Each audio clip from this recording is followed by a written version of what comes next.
Fala pessoal, estamos aqui para mais um episódio do Money Maker. Eu sou o Carlos Casagrande, estou aqui com o Gabriel Santana e hoje aqui com o Cadu da Cervejaria Estiva, nosso parceiro aqui que tem trazido alegria para os nossos podcasts. Vamos ouvir aqui um pouquinho da história dele. Gabriel, fica à vontade aí para se apresentar. Fala pessoal, sou Gabriel Santana, hoje mais um Money Maker podcast, difícil falar, né? A ideia desse podcast, Cadu, é trazer empresários, empreendedores aqui da região e de São Paulo também, não tem problema nenhum, e criadores de negócio, algo que destacou, porque a gente pega essa Money Maker, são fazedores de dinheiro, lá nos Estados Unidos é muito comum isso, né? Não é quanto você ganha, sim quanto você faz. E se olhar a lista da Forbes, você pegar as pessoas mais ricas do planeta Terra, são pessoas que criaram um negócio, que desenvolveram algo do zero, ou sócios de empresas. Por isso que a gente quer conversar com alguns empresários. Muitíssimo obrigado, primeiro, por sempre estar junto com a gente na parceria. Isso aqui é bem legal, a gente se sente muito feliz. E por vir contar um pouco da sua história aqui, para que a galera consiga compreender, entender de onde veio essa vontade, da onde vem essa paixão por cerveja. E muitíssimo obrigado, de verdade. Eu que agradeço a oportunidade, você, Gabriel, Carlos, para a gente bater um papo aqui sobre cerveja, mas negócios também, né? Tudo que o público tem curiosidade de saber. Sim. A gente está aqui para trocar uma ideia mesmo. Muito obrigado pela visita. Espero que curtam a cerveja também. Vamos já. Por favor, abre aí. O dono ou eu mesmo? Não, por favor, faça a vez aqui. Sirva o nosso convidado. Vamos já começar sabendo se ele sabe fazer um serviço. Vamos ver. Cerveja. Vamos ver como é que é. Explica, qual que é essa aqui? Essa é uma English IPA, IPA, né? A IPA é uma India Pale Ale, é um estilo de cerveja bem famoso e tem várias... tem nuances desse estilo. Tem a American IPA, são as mais tradicionais. Dessa vez eu trouxe um pouco diferente a English IPA, que é até mais tradicional que a American IPA, surgiu primeiro, né? O nome IPA mesmo, ele remete à viagem às Índias, por isso chama India Pale Ale, né? Que os ingleses, quando iam, na época ainda mercantil, ia para as Índias, eles levavam tonéis de cerveja e lupulavam muito essa cerveja. Porque o lúpulo ele tem uma característica também de conservação do alimento e bactericida. Só que ele é o elemento que traz o amargor para a cerveja, né?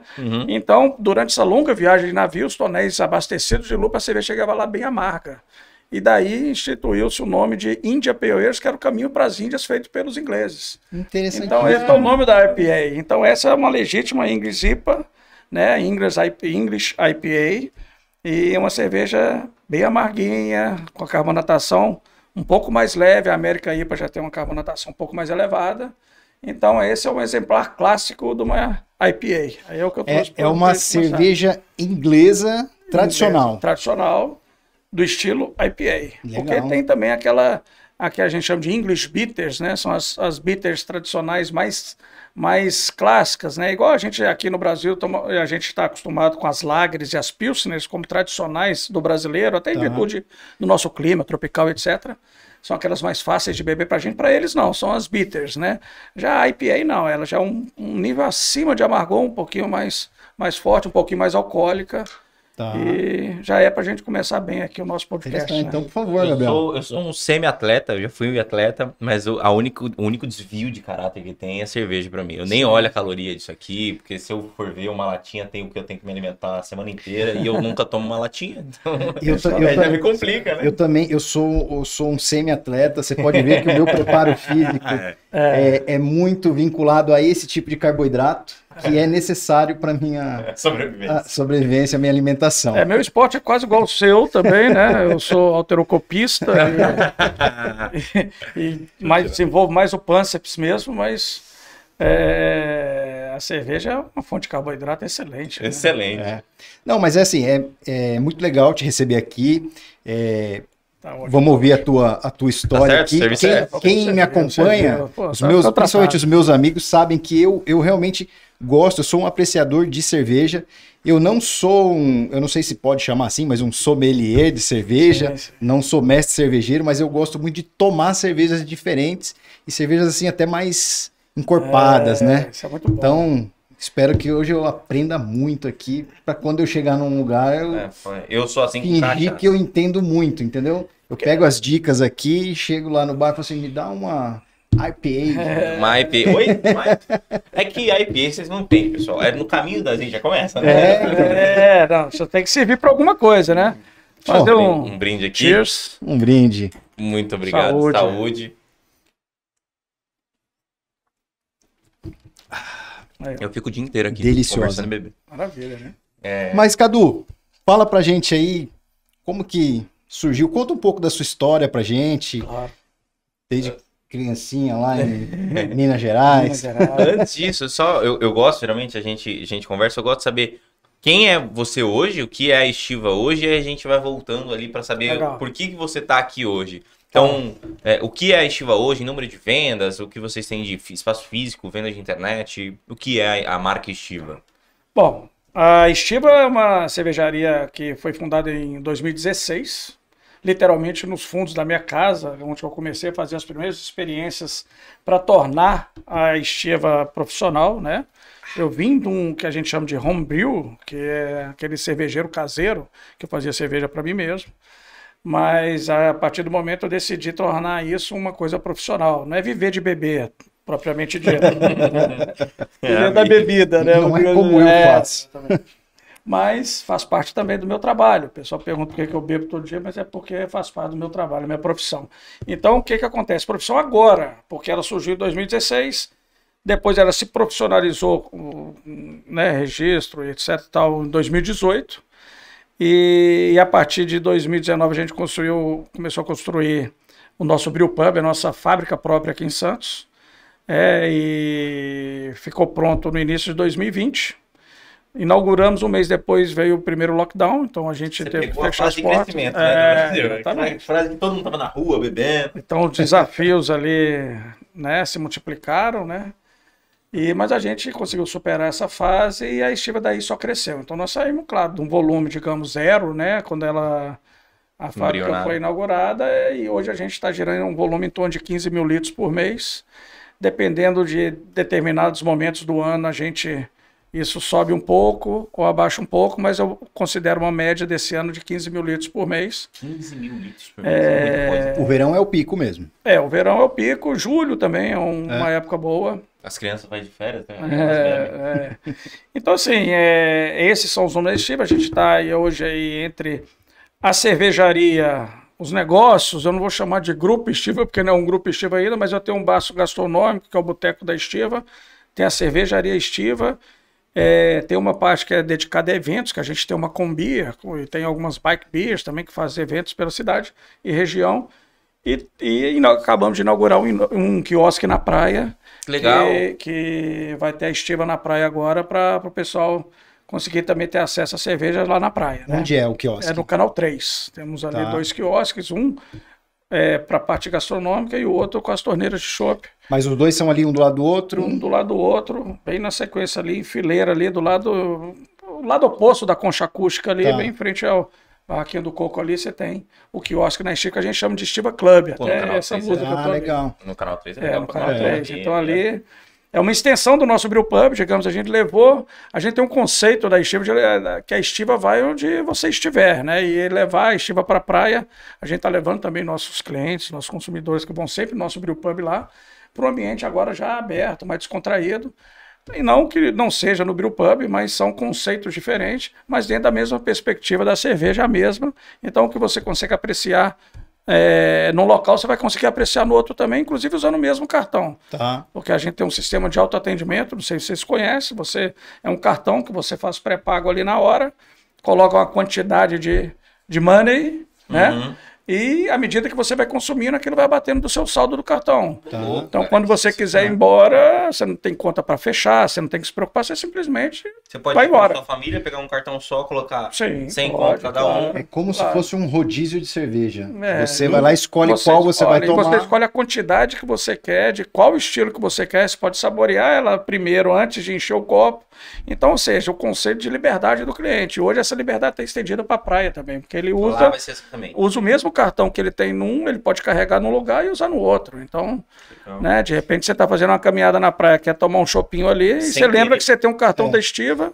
Sem querer, sem querer, o cartão tava na minha carteira. Caramba, ó, né? Você fala pra esposa, a gente até ia ali, mas vamos parar aqui porque eu tenho um cartão. Antes da caminhada, vamos tomar um carbo.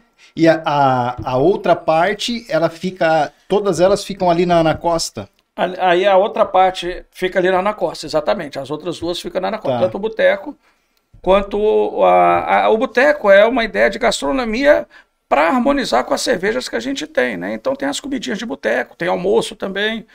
Então tem as porções que a gente sugere no cardápio que harmoniza com o tap list que a gente tem, que são as cervejas, os estilos que a gente tem ali plugados, né? Hoje na cervejaria, juntando todas essas empresas, tem uma média aí de 25 funcionários e ali a gente também tem uma média, coincidentemente, de umas 25 torneiras de chopp dentro lá do Brewpub, que fica na costa, dentro do Praia Palace Food Market, né? Tá. E agora com essa opção também no quiosque da praia. E isso da torneira do cartão pré-pago é muito sensacional isso. Eu achei do caramba. Da onde surgiu essa ideia? Sempre do começo já tinha essa? Não, já nasceu assim a estiva, mas é uma tecnologia que já existe no mercado. Sim, sim. Tá. Né? Vários pubs, vários bares já utilizam também. Hoje já está bem difundido. A ideia é a gente... Santos não tem muitos lugares assim, né? Não, tem alguns já. Já tem alguns. Algumas cervejarias já utilizavam nós e Everbril já tínhamos essa tecnologia, agora vários outros bares já têm também. Tá. Diminui o custo para você também, né? Porque diminui o custo de funcionário, mas a ideia é que você não é o custo do funcionário, você muda o perfil do funcionário. Em vez de eu ter garçons, eu tenho sommeliers de cerveja, atendentes técnicos, digamos, que te ajudam a escolher a melhor cerveja, te dão explicações sobre ela, não necessariamente... E não só a redução de funcionário, mas você também muda o perfil do cliente, né? Exatamente. O fato do cliente poder se auto-atender num serviço desse, deixa o cliente mais à vontade. Muito mais à vontade, né? Mais à vontade. Tanto para ele ter a primeira liberdade, né? Então, vamos lá. Você chega lá, você tem uma IPA, você tem uma Pilsen, uma Lager, uma Hop Lager, uma Weiss, uma Fruit Beer, uma Wheat com maracujá, uma Stout. Né? Aí você... não sabe se você colocar Fruit Beer e pedir uma taça fechada, um pint, ou coisa desse, você tomou um gole e não gostou. Aí lascou. Se você vai pagar uma garrafa... E aí a experiência é péssima do cliente. Ele vai engolir a cerveja. Agora, já com cartão, você só vai pagar aquilo que passar efetivamente pelo contabilizador da torneira. Então você encosta o cartão no tablet... O tablet libera a torneira, você puxa o seu chopp, coloca só um pouquinho, você só vai pagar aquele pouquinho. Experimentou, poxa, gostei, vou encher meu copo aqui. Não gostei, pega outro copo, lava aquele, que tem um sistema de lavagem ali, e escolhe outro estilo. Mesmo? Não, cada estilo tem um preço diferente. Tudo bem. Mas em qualquer lugar o preço é o mesmo? Tanto na praia quanto na costa? Os preços das unidades da estiva são os mesmos. Tá. Hoje... Qual que é o modelo de negócio de vocês? Vocês têm essas de evento, tem o bar? Tem um brewpub, o bar. Temos o quiosque da praia, o boteco da Estiva, que fica junto da cervejaria. E parte de eventos e delivery. O delivery vem com essa garrafa, né? Geralmente. O delivery de chopp vem com essa garrafa. A gente também tem delivery de garrafas long neck, de kits, de presente, de mais algumas outras coisas, né? Latinhas, quando a gente tem lata, né? O portfólio varia entre o chopp, você tomar no local, ou delivery através de growlers, né? Você tem a opção também... Aí é sazonal, tem momentos que eu lanço long necks, tem momentos que eu lanço garrafas de 500 ml, tem momentos que eu lanço latas. Não tem uma regularidade, não sou engessado em relação... A gente não é engessado em relação a isso. A gente tenta aproveitar... os momentos e aproveitar de acordo com o melhor que a gente tem ali para oferecer. E desde quando que você descobriu esse seu lado cervejeiro, que você se tornou mestre cervejeiro? Como é que foi isso aí? Na verdade, tudo começa com a paixão pela bebida mesmo, né? Então, acho que desde que eu comecei a beber, não vou falar quantos anos aqui. Depois dos 18, né? Depois dos 18 que você começou. Depois de 1918. Então, assim, a gente... paixão pela bebida. Tive a oportunidade de viajar bastante. E, né, nessas viagens, você acaba experimentando coisas que não tinham aqui no Brasil na época, né? Eu digo isso porque eu vou fazer 47 anos agora, então já, se for olhar 20 anos atrás, há 15 anos atrás, a indústria da cerveja artesanal no Brasil estava começando, né? Tava. Teve um momento que isso virou uma febre, né? E aí depois se consolidou. Aí foi se consolidando, né? Virou uma febre a ponto de uma galera ganhando grana com equipamento, né? Com venda de equipamento para fazer cerveja. Continua ganhando, porque ela ainda cresce a taxa de 20% ao ano, né? Porque o espaço é muito grande. E as mainstreams, que a gente chama, as Ambevs da vida, né? Esses grandes grupos, eles ainda têm uma fatia de mercado muito grande, né? Sim. Mas eles, há alguns anos atrás, eles chegaram a... Não chegaram a balançar, mas chegaram a se preocupar, né? Porque eles começaram a incorporar no portfólio deles algumas cervejas artesanais e compraram algumas cervejarias que começaram a se tornar destaque, né? Acho que a gente pode falar aqui no caso da Ambev, a Colorado, né? Comprou a Vals também. Comprou a Vals. A Vals é de um cara que eu acompanho na internet, que é o Zé da Vals. E ele fala muito sobre vendas e tal. E sempre quando ele criou, ele é muito novo. E eu acho que foi a primeira, a melhor cerveja do mundo, uma época, né? A Vals. Uma das cervejas da Vals. Várias cervejas. A indústria brasileira cervejeira, ela hoje já é bastante conceituada no mercado mundial, né? Tem várias cervejas premiadíssimas, mas certamente esses pioneiros, né? Vals, Colorado, né? Baden-Baden, digamos assim, são cervejarias menores que depois foram incorporadas pelas grandes num movimento de consolidação que eu acho que veio até tardio pelas grandes, assim. Eu acho que elas perceberam esse que era bem incipiente no início, até fora do Brasil, principalmente os Estados Unidos é um mercado bem balizador do que acontece no mundo inteiro ali, embora ele cresça até a taxas muito mais altas que o nosso próprio mercado aqui, falando de cerveja artesanal. A bebida dos Estados Unidos também é cerveja? A bebida comum do mercado também é cerveja? Também é cerveja, sim. É o maior consumidor do mundo, né? O Brasil também. Então, assim, essas cervejarias grandes, os grandes grupos, tiveram que correr atrás e aí sim. O processo de aquisição. A força do capital falou um pouco mais alto, né? Eles acabaram adquirindo cervejarias artesanais que começaram a ter algum destaque. Eu acho que um caso recente desse é a Baden-Baden, né? Que foi comprada também.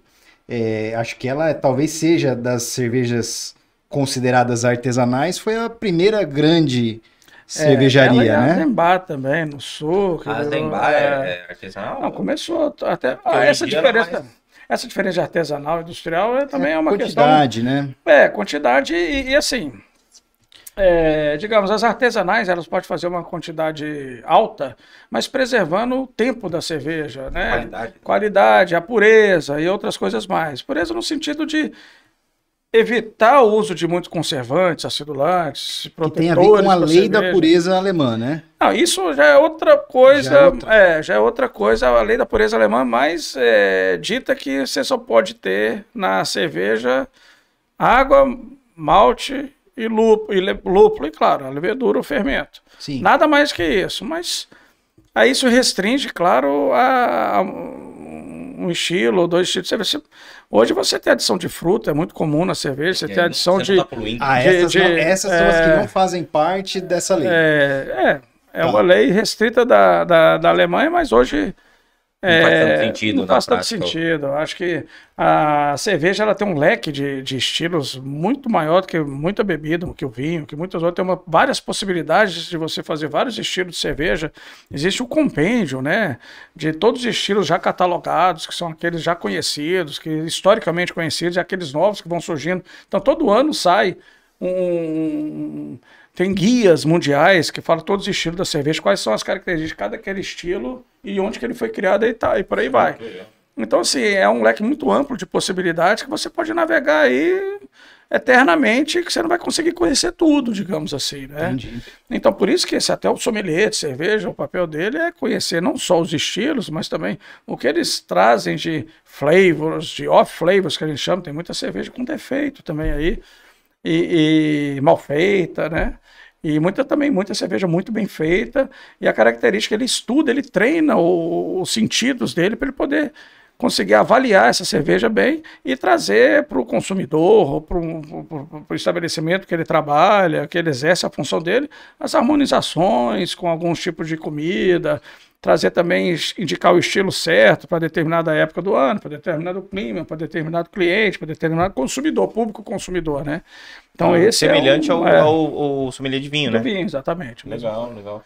E é uma complexidade grande aí, porque não é simples. Eu sou uma pessoa que gosto de tomar cerveja, sim, eu até consigo identificar uma diferença entre as principais cervejas, mas não ao ponto de saber se a cerveja foi bem feita ou mal feita. Eu só sei dizer se ela tá gostosa ou se não tá gostosa. Não, mas cerveja boa é aquela que você gosta de tomar e que ela te traga benefício. Então, assim, não sou eu que vou apontar essa presta, essa não presta. Uhum. Só que, naturalmente, à medida que você evolui o seu paladar e vai degustando novas possibilidades, isso abre para você um leque de novas sensações, sabores, aromas. Quando você volta naquela que você tomava, que você foi criado nela, digamos assim, fala, poxa, eu não aguento mais tomar essa. Não é porque você não aguenta, é porque você já experimentou coisa muito melhor. Sim. E percebeu, às vezes, muito o dia seguinte diz muito, né? Então, assim, quando a gente tem essa brincadeira. Quando eu era mais jovem, quando eu era mais jovem, o D+1 era mais suave. Mas hoje aí é porque a gente é jovem. Hoje em dia, hoje é D+7. D+1, então não adianta. É mais complicado. Dependendo, você vê, por que às vezes uma cerveja, você vai lá, toma, e você vê aquele gosto de papelão, aquele negócio... Estofado. Tem muita química, então, poxa, tem muito açúcar, tem muita coisa refinada... E o dia seguinte é muito seca, no dia seguinte você está com aquela dor de cabeça, tomando Neosaldina igual MM e não sabe por que é.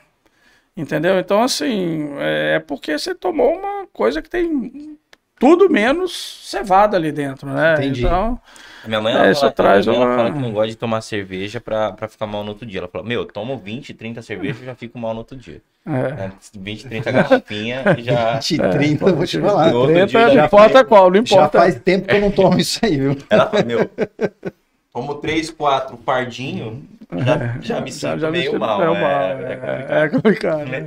Mas antes falar sobre a bebida é sensacional, mas a gente queria saber do negócio. Sim. Você não era empresário antes. Não. Você trabalhava em outro ramo, coisas totalmente diferentes. Sua formação é totalmente diferente. É totalmente diferente. Eu sou engenheiro de formação e ainda na faculdade eu ingressei numa multinacional do setor químico, né, na área de gases industriais, e ali eu fiz carreira durante quase 18 anos.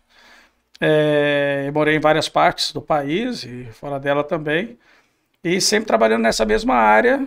Então, entrei como um trainee, saí como executivo dessa área.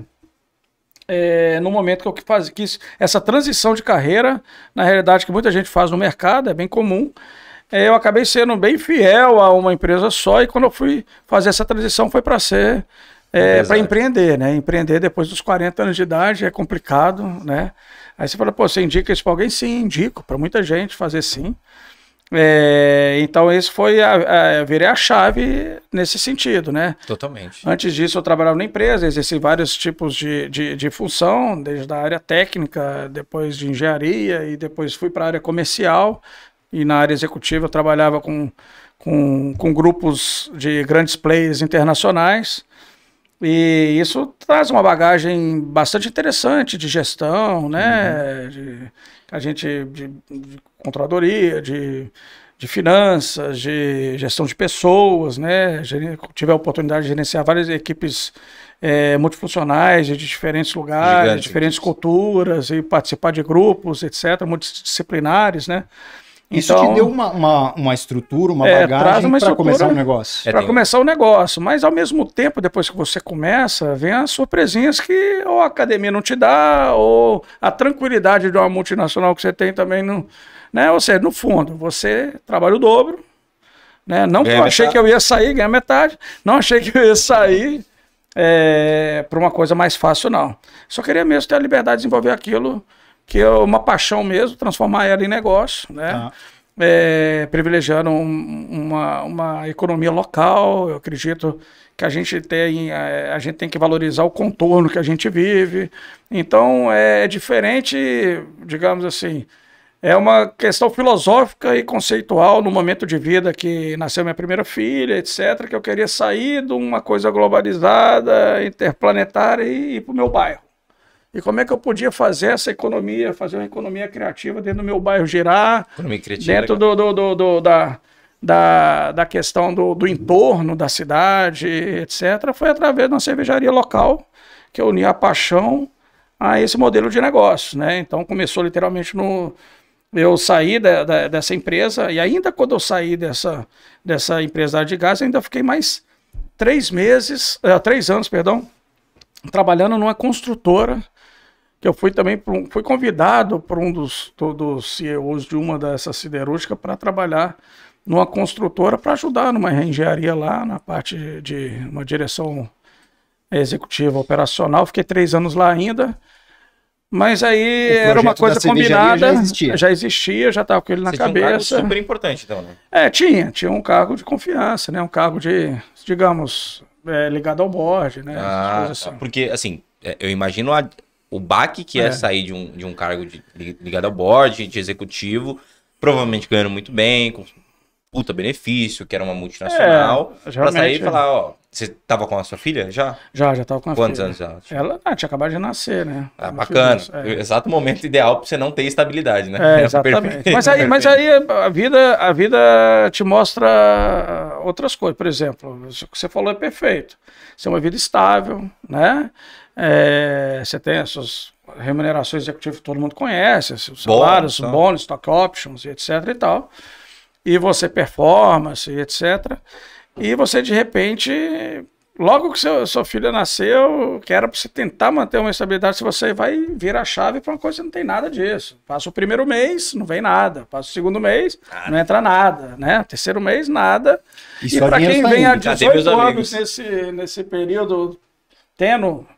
Claro, tem o outro lado da moeda da vida executiva, que eu não preciso falar agora, que é bem massacrante mesmo, mas também tem suas compensações. Agora, para quando você vira a chave, principalmente a cabeça, para você saber lidar com isso, é complicado. Então, veio minha filha, claro, é uma alegria por um lado, que dá uma tranquilizada, mas uma preocupação do outro, que você tem que garantir alguma coisa. E na sequência, logo 2 anos depois, eu tive mais um casal de gêmeos. Então, se você acha que a coisa pode ficar ruim... A tendência... o Flávio Augusto fala que estabilidade não existe. Né? Exatamente. Quando você acha que tá andando legal... por isso que eu falei, quando você acha que ali é instável, aí veio mais 2. Então, assim, aí que você tem que se virar mesmo, mas aí também te faz...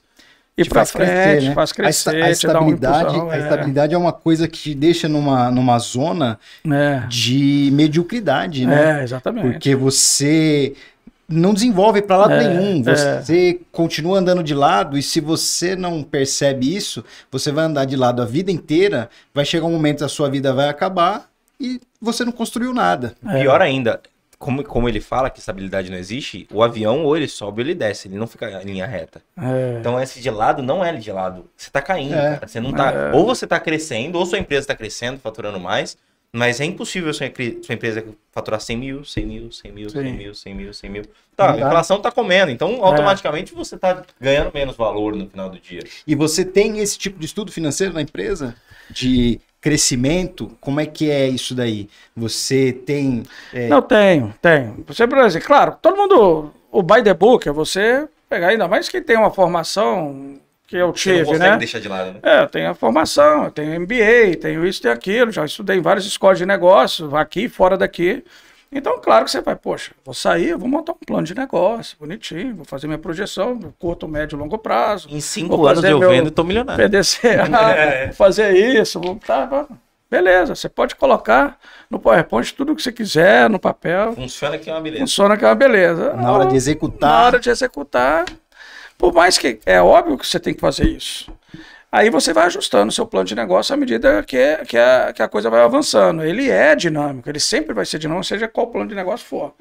Agora, ninguém espera um lockdown com 1 mês de execução do plano de negócio, de inauguração. Se alguém não colocou no plano de negócio no final? Se alguém falar isso, eu fui juvenil, eu fui lobinho. Então, eu falei assim, poxa, como o cara que é escoteiro, terceiro dan, não consegue, fez um papel de lobinho? Pô, não dá, né? Mas é difícil, não dá. Aí, e o teu ramo fechou mesmo, né? Não, fechou completamente, que é o de prestação de serviço, serviço ao público. E naquele início é o zero, né? É o V0. E assim. V0 é engenheiro que falou isso. Engenheiro que falou isso. Não, mas eu sou economista de formação, eu entendo um pouco disso. V0 é maravilhoso. Ele teve cálculo. O teu planejamento de 24 meses... ele ficou no zero durante 24 meses. Pô, exatamente. Então, assim, até o delivery, que foi o que salvou a maioria dos empresários do setor de serviço e consumo durante o lockdown, a pandemia, era a última coisa do meu plano de negócio. Eu queria primeiro me consolidar no atendimento ao público, na fabricação da cerveja, na qualidade do produto. E ia puxar o delivery, ia puxar o delivery. Cara, putz, eu tomei lá, cara, será que ele entrega? Vou pedir lá. Então era uma coisa que estava numa escala do plano de negócio um pouco mais à frente, né? Teve que virar a primeira coisa. Então, desenvolver fornecedor, desenvolver embalagem, fazer e-commerce, atrás disso, e atrás disso tudo com todo mundo recluso. Então, eu diria que foi realmente um grande desafio. Desafio não faltou. Não faltou. Se a gente para hoje para contar, parece que foi tranquilo, mas foi um surto mesmo. Foi de cair o cabelo, né? De cair o cabelo. Por isso que eu venho de boné, porque eu não tenho cabelo. Para deixar claro que é para vocês. Deixa eu pedir aqui pro pessoal da produção trazer uma cerveja gelada pra gente. Eu acabei de pedir. Eu acabei de pedir. Eu pedi por várias fontes, hein? Essa aqui acho que já foi, né? Essa já foi. Mas na verdade, então é isso. Esse realmente, você faz um plano de negócio, você tem. Agora, a essência também de mudar essa chave é você, além dessa questão da economia local, por isso que, claro, eu já vendi para fora da cidade, já vendi para fora do estado, mas. Qual? Mas a ideia é que a gente fomente mesmo o público local, seja bastante forte aqui, que o público goste e se identifique. O nome Estiva até isso, é uma homenagem à cidade, ao estivador, ao porto, à economia do porto, que é a economia do porto da América Latina, o que ele representa para a economia do país e principalmente para a economia local. Total. Então, se você fala estivador aqui em Santos, todo mundo sabe o que significa, uma estiva, etc. Então, até o nome é uma homenagem a esse público caiçara local aqui. Legal. A sua ideia de plano de negócio, pelo menos para os próximos anos, não é necessariamente sair da Baixada Santista. Pode entregar, pro médio prazo, não. No médio prazo, se consolidar, nos consolidarmos na Baixada Santista, né? Poxa, mas 15 mil litros não é consolidar? O que é consolidar para vocês? Não, eu falo... O que vocês acham, então, na sua cabeça? Eu acho que a gente tem espaço para crescer muito mais em volume, mas também em conhecimento da marca. Eu acho que muita gente ainda não... Vocês já foram na Estiva, lá no Praia Palace, lá no Food Market? Então, eu não fui. Você não foi ainda. Então, por exemplo, diferente. Você é um cara formador de opinião, mas não conhecia ainda. Então, tem como conhecia você... a marca. A marca eu conhecia, mas os locais físicos então, muita gente ainda não conhece. Até justamente pelo lockdown. Então, efetivamente funcionando, a gente está desde a abertura aqui, né? Só que a marca já tem um fundo de comércio, ela já tem uma visibilidade, e agora, com o quiosque da praia, ela vai ter mais. Então, acho que ela já tem um valor, claro que ela tem um valor. Então até já porque os quiosques da praia aqui em Santos realmente são referências, né? Então, se eu posso dar uma dica, o quiosque na Praia Grande também tá bombando. Bombando, assim. Então, por exemplo. É algo que tá sensacional. E isso faz parte da Baixada Santista. Por isso, o que é consolidar na Baixada Santista? Uma unidade na Praia Grande, está dentro do nosso plano, né, estratégico, já há alguns anos, né, de agora. Não, Praia Grande a gente está abrindo um escritório lá na Praia Grande, então o Litoral Norte, a mesma coisa. Então a gente tem estudos, já fizemos alguns estudos de viabilidade e também já temos alguns parceiros estratégicos que a gente conversa para essas expansões que a gente acha que serão estratégicas no curto prazo, né, no curto, médio prazo. Mas isso ainda dentro da Baixada Santista. Você fala, pô, Ricardo, eu já tive convite para abrir na capital, Sempre. A gente sempre conversa. Agora, já tive também para o Rio de Janeiro, já tive para o próprio Belo Horizonte, né? Até para o Recife eu tenho um parceiro, amigo, que é cervejeiro, está trabalhando lá, queria que a gente montasse uma coisa junto. Mas assim, acabei agora, recentemente, fiz uma receita que a gente fez uma colaborativa, a receita é minha, eu sou o cervejeiro, faço as receitas da Estiva, todas as receitas. E fiz uma parceria com uma cervejaria de Portugal, e que a minha receita foi produzida lá agora. Mas assim, a gente tem... E aí você vende a receita? Não vendo não. Tá. Nesse caso é parceria. Eu entrei com a receita, eles entraram com a fabricação e ela está sendo... E vai ser importada? Não, ela está sendo vendida lá. Produzida lá. Produzida lá com o nome nosso aqui. Entendeu? Uma homenagem nossa aqui. Legal.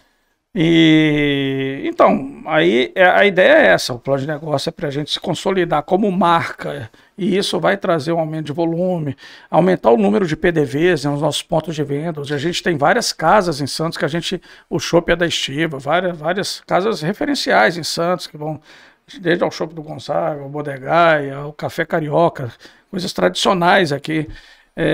Isso para marca, isso para branding é maravilhoso. Assim. Você pode nem vender, mas está lá. Está lá, a gente já é chopp nosso. Então a gente está querendo expandir essa quantidade de pontos de vendas, né?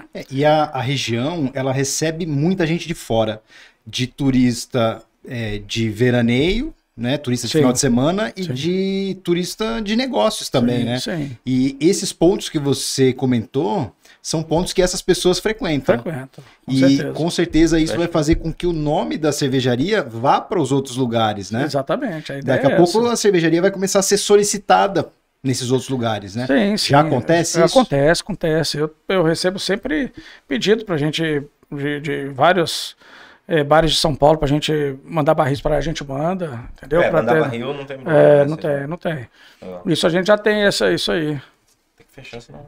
Já tem isso aí, já meio consolidado aí também no nosso portfólio, né? A gente tem mais de 40 rótulos lançados já, né? Mas não são sempre todos que estão no tap list. Eu acho até legal ter esse dinamismo. Tem gente que mantém sempre o mesmo, mas aí você fica sempre... O que a gente mantém o mesmo? Tem aquele carro-chefe ali que você não pode Pilsen mudar. É aquele que tem que ter o ano inteiro. Essa Pilsen mesmo, ela tem que ter o que mais sai. O ano inteiro, exatamente. Que eu tomei. Então, porque essa é a tradicional, que você já está mais confortável em beber. Estou acostumado, né? Acostumado, etc. Agora, então ela, a Lager, algumas cervejas a gente mantém como, digamos, fixo, né? E o resto eu vou fazendo rotativo. Mesmo a IPA, você pode fazer várias receitas de IPA, né? Tá. Então, é legal você fazer essa rota, porque o cara vai sempre ter uma novidade no TEP para experimentar, né? Então, você vai lá hoje, você tem uma fruit beer de frutas vermelhas que leva amora e morango e hibiscos na receita. Ao mesmo tempo, você pode ir para uma wheat beer, que é uma cerveja de trigo, com adição de maracujá, ou adicionar fruta na cerveja, que é a próxima que a gente vai experimentar aqui. E como você pode ter uma cerveja com vinho, você pode ter uma cerveja, uma stout, que é basicamente uma cerveja elaborada com maltes torrados, né? Então ela confere aquele sabor de caramelo, café, né? Chocolate.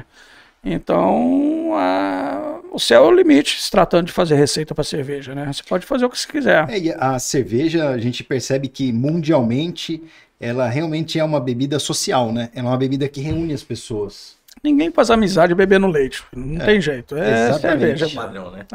O padrão. Impressionante. É o padrão.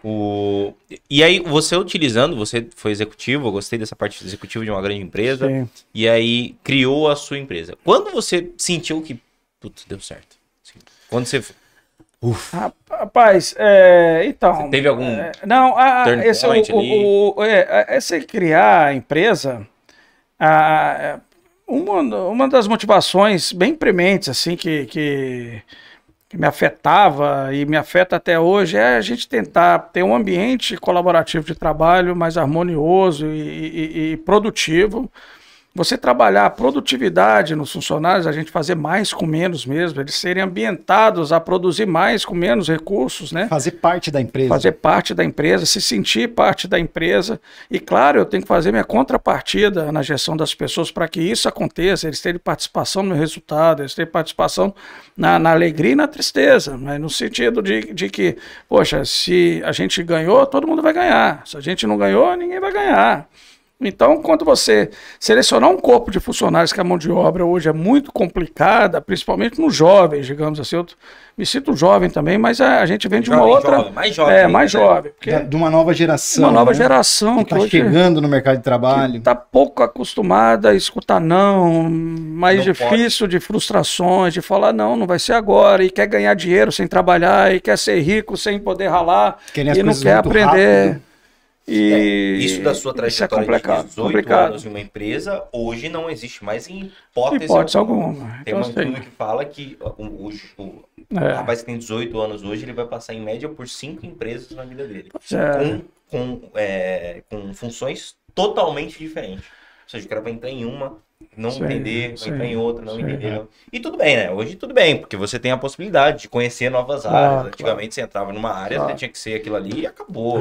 Exatamente. Não tem jeito. Hoje então a gente se preocupava. Eu me preocupei em fazer um MBA na Fundação Getúlio Vargas, porque eu achei que eu ia usar aquele recurso a favor do meu trabalho naquela época, né? Então, assim, me preocupava para manter a empregabilidade, até o seu valor dentro daquela empregabilidade num universo que é uma selva de leões, né? Que é uma multinacional que cada um está disputando consigo mesmo e com os outros, né? E aí de você não entregar o resultado. Aí de você não entregar o resultado. Então, assim, eu queria transformar um ambiente mais colaborativo, menos competitivo nesse sentido, mais humano, né? Também. E a parte do encantamento do cliente, que é muito bonito isso na filosofia de várias empresas, mas que para quem presta serviço, então a efetividade disso ali no dia a dia tem que ser comprovada com a eficácia disso com a ação mesmo. Então você tratar bem o cliente. Como é que eu posso fazer isso? Na prática o cliente retornar, né? Retornar, exatamente. Então hoje eu acho que a gente está atingindo o objetivo, não atingir a excelência do que eu almejo, né? Como empresário, mas eu consegui criar um time forte, coeso, que entende essa filosofia, que trabalha essa filosofia de trabalho da empresa, a filosofia empresarial, que é encantar o cliente acima de tudo. Se a gente tem um produto de qualidade, um serviço de qualidade, não tem porquê ele não voltar. E não tem por que ele questionar, talvez, um valor mais alto do produto que ele... E se ele não voltar, tudo bem. É o gosto dele, né? Exatamente. O gosto que a gente respeitar. Então, assim, se você perceber, sei quantos vocês são santistas ou moram aqui, etc. Senão você é carente em serviço bom, em atendimento bom. Às vezes você vai para um restaurante... toda. Você dói a mão de levantar. Exatamente. Dói a mão e o Munhá lá nem se mexe e você está aqui quase dando uma estrela, duplo carpado para trás para pedir uma cerveja. Para você ter uma ideia, vou dar um exemplo aqui fora desse negócio. Na escola da minha filha, ontem, eu perdi o prazo para comprar um ingresso para a formatura dela. Formatura de 9º ano. E você é pai de aluno. Eu sou pai de aluno. A formatura na qual ele me falou há um mês atrás. Eu perdi o prazo. Liguei na escola. Você precisa falar com o financeiro. Eu liguei pro financeiro.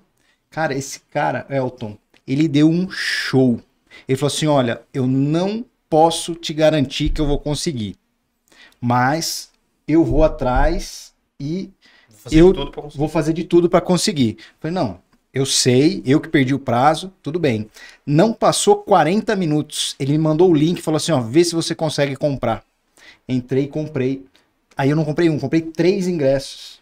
Mandei uma mensagem para ele. Eu falei assim, muito obrigado. Se todas as empresas tivessem uma pessoa empática e comprometida com você, como você, o atendimento seria totalmente diferente. Sim. Eu precisaria estar fazendo um agradecimento desse? Ele falou, não, a satisfação dos pais é a nossa satisfação.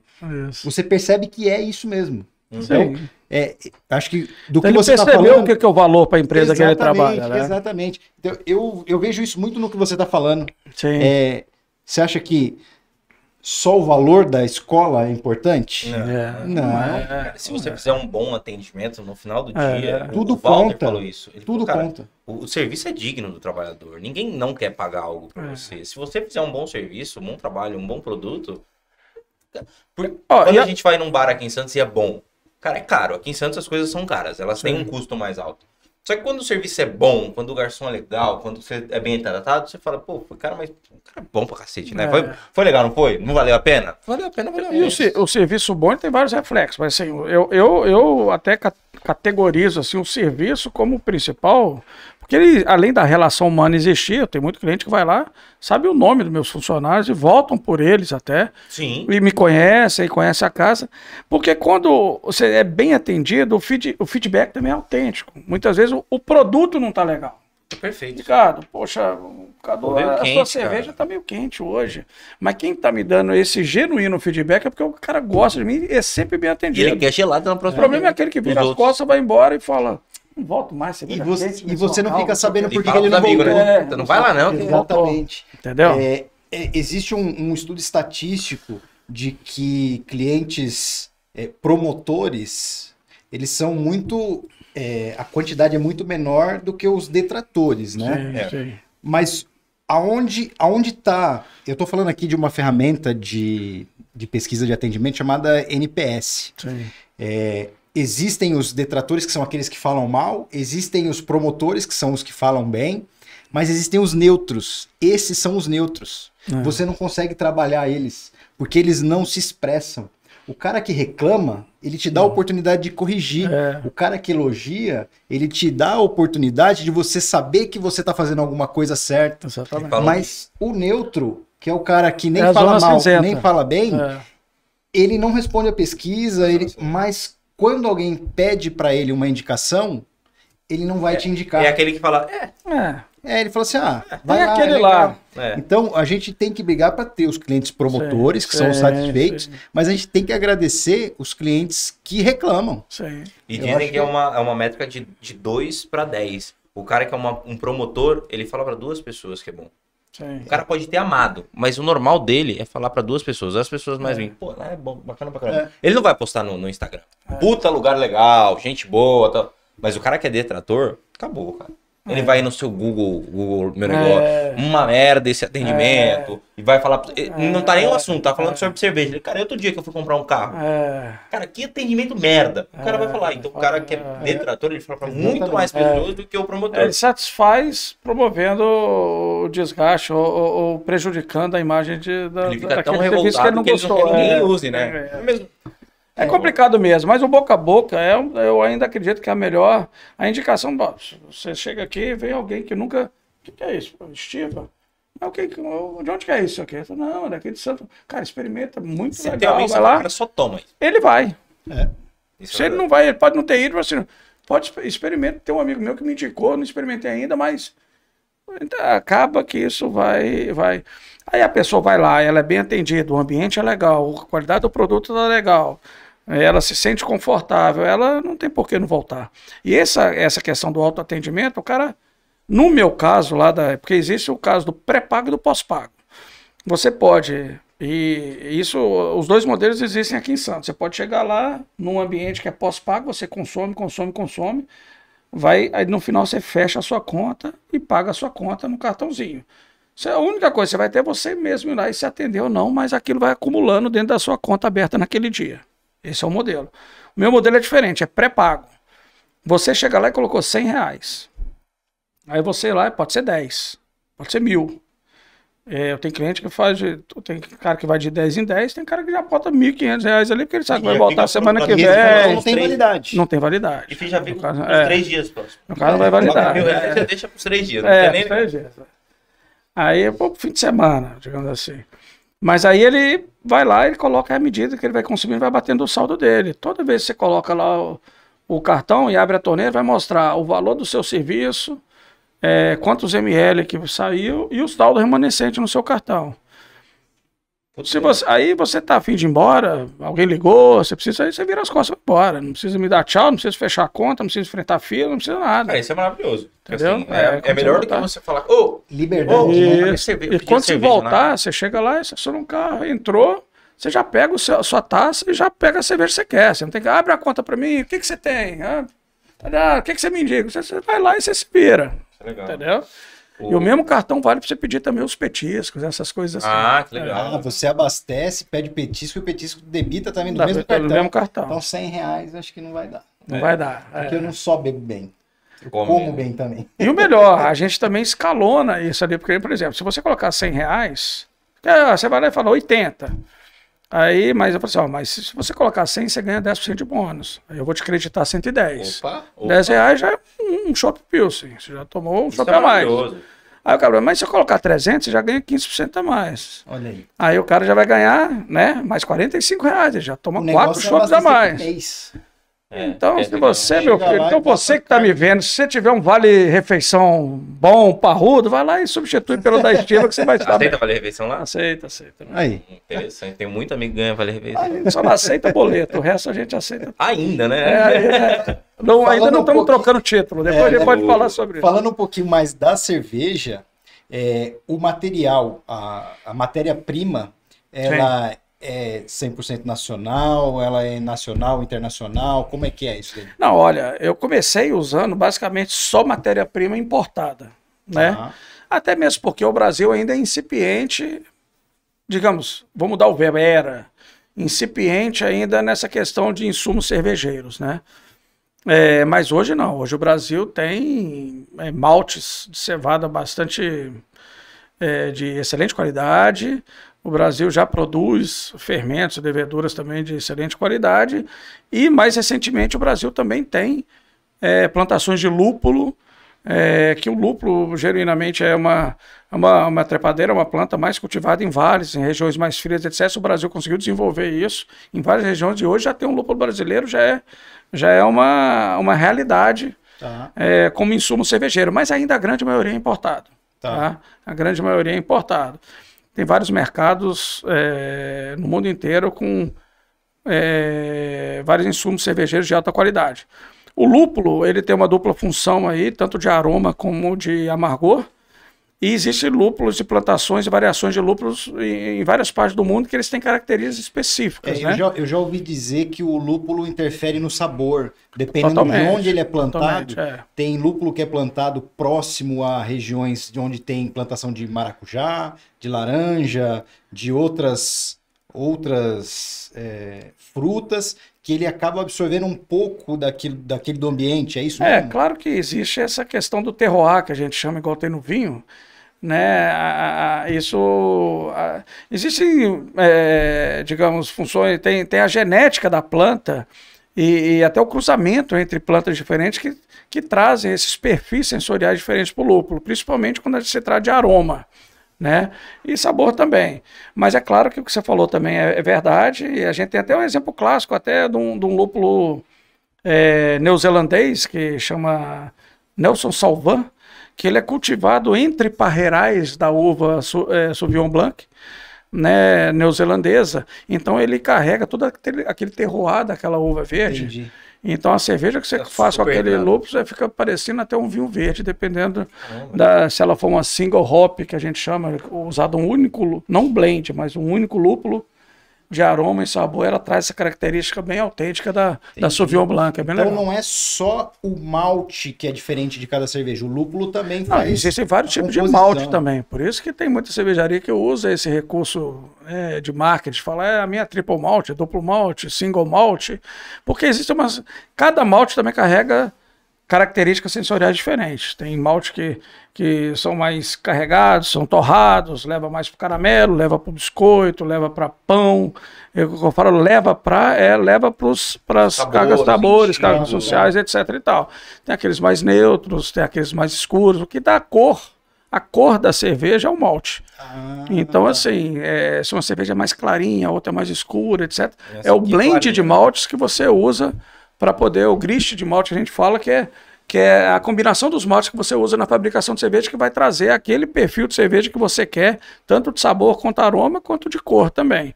E aí a diferença dos tipos de cerveja, aí tem a ver com tempo de fermentação, com também estilo tem, de fermentação. Também tem. Temperatura. Todo o processo de fabricação da cerveja tem uma parte, bem resumidamente, uma parte quente, de cozimento dos maltes e tudo, e a parte fria, que é uma parte que envolve toda a parte de fermentação e depois maturação, né? Para depois você envasar a cerveja. Então, assim, nesse processo de concepção da receita da cerveja que você quer fazer, você percebe, assim, aí cada um tem seu processo criativo, mas no meu caso, eu tento conceber um perfil final da cerveja que eu quero, de trás para frente, trabalhar os insumos e o processo fabril para ele chegar naquele perfil ali. Claro que muitas vezes você não chega, erra, outras vezes você acerta, mas às vezes você procura uma coisa, sai outra coisa melhor, às vezes sai uma coisa pior, mas enfim, o fato é que o processo criativo tem esse limiar, esse caminhar também, e você consegue ali fazer a classificação dos seus insumos, o perfil de fermentação, quais são as leveduras, quais são os fermentos adequados para fazer aquela conversão do moço cervejeiro em cerveja, qual o grau alcoólico que você quer, qual o grau de maturação que você quer refinar mais, né? Uma cerveja mais fresca, uma cerveja mais de guarda, mais refinada, depende do perfil da cerveja, uma cerveja mais alcoólica, outra menos, aí vai variar o tempo de fermentação, as temperaturas e também o tempo de maturação. O que dá o álcool é a fermentação. O que dá o álcool... Não, a fermentação, na realidade, ela transforma todo o açúcar que contém no mosto cervejeiro em álcool e em CO2, que é a carbonatação da cerveja. Quanto mais esse açúcar que você tiver, que ele é oriundo do malte, ou seja, quanto mais carga de malte que provém mais açúcar fermentável, essa levedura vai fazer o trabalho de converter esse açúcar em álcool. Então, quando você vai fazer uma cerveja muito alcoólica, você usa uma carga de malte maior, né, dentro da sua concepção, da sua receita, para disponibilizar para essa levedura fermentar todo esse açúcar e transformar ele em álcool. Então, o melhor amigo do homem não é o cachorro, é a levedura, que ela vai transformar esse açúcar em álcool. Um químico falando é brincadeira, né? Ele usou a inteligência dele pro bem. Assim, ele não foi pro mal, ele não foi construir droga, ele foi construir o bem. Eu vou sair daqui nojento. O que você vai falar? Cara, eu vou chegar no escritório lá. Você vai mentir agora que você sabe de cerveja. Eu sei tanto, mas sei muito mais do que o pessoal lá. Muito mais, você não tem ideia. É falar de investimento com os outros, a gente sabe muito mais. Não, eu não quero nem falar de investimento. Se você não souber, você mente, que eles não vão saber também.